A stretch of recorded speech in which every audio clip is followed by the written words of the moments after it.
Ladies and gentlemen, thank you all for coming here this afternoon. Today, we gather in celebration of the life of Saturday morning cartoons, a life that was taken from us too soon by the cruel hands of fate. It seems like it was only yesterday I first laid my eyes on them. From the age of 6 to 10, they were my closest friend. No matter what I was going through, they were there. Every week from 7 a.m. to noon, they were there. And now they're gone and I'm sorry. I don't know how I'm supposed to go on.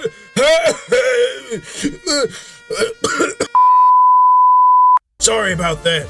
Didn't mean to hit you with that touchy-feely shit. Anyway, welcome back, Doomers and Gooners. Today, I'm taking you back to a time where things were simple, a time of innocence, a time of decency. I'm talking about a time when kids knew better than to disrespect the pouch. That's right, we're going back in time to talk about Saturday morning cartoons. You see, back in my day, channels like Cartoon Network actually gave a damn about the cartoon catalog. You had Ben 10, Scooby-Doo, Pokemon, Total Drama Island, Young Justice, Generator Rex. You had Ed, Edd and Eddy, Tom and Jerry, Mad, Johnny Bravo, Foster's Home for Imaginary Friends, Regular Show, Adventure Time, and The Garfield Show. Nowadays, you look at Cartoon Network and it's just... why did Teen Titans go? But none of that matters anymore. Because in order to watch channels like Cartoon Network, you had to pay out the ass for some chump in a van to come waltzing up to your humble abode, slap a hunk of plastic shit in your hand, and simultaneously eye up your mom. But Saturday morning programs were different. They gave us broke boys and girls a program of our own, one that came free with any standard antenna so that all can enjoy. That's right, quality entertainment was no longer a product for the elite. No longer shall we poor kids be forced to endure PBS Kids. Mr. Rogers can go fuck himself. Martha speaks. Well, last summer, I heard her say the N-word, but we can keep that between you and me. But anyway, my Gooners and Doomers, you may be surprised to learn that there was actually quite a few Saturday morning programs, and your choice of programs were determined by your location.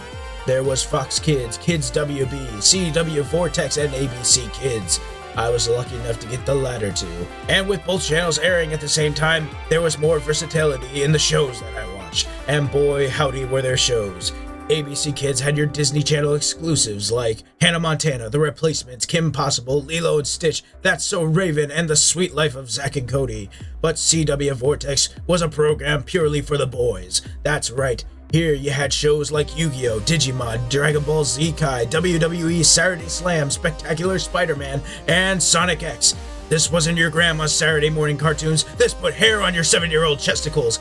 And every now and then my sister would make the mistake of walking into our living room while I was watching Power Rangers, hopped up on Mike and Ike's and 7-Up. So obviously, I took that as a challenge, grabbed her by the waist, and German suplexed her into our kitchen playset. Ha ha ha ha ha! Yeah.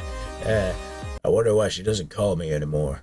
But like any good thing, it had to come to an end.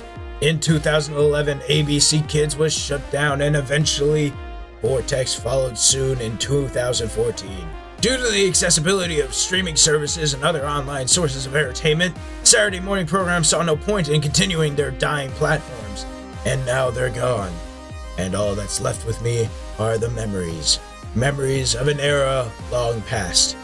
An era of Saturday morning cartoons.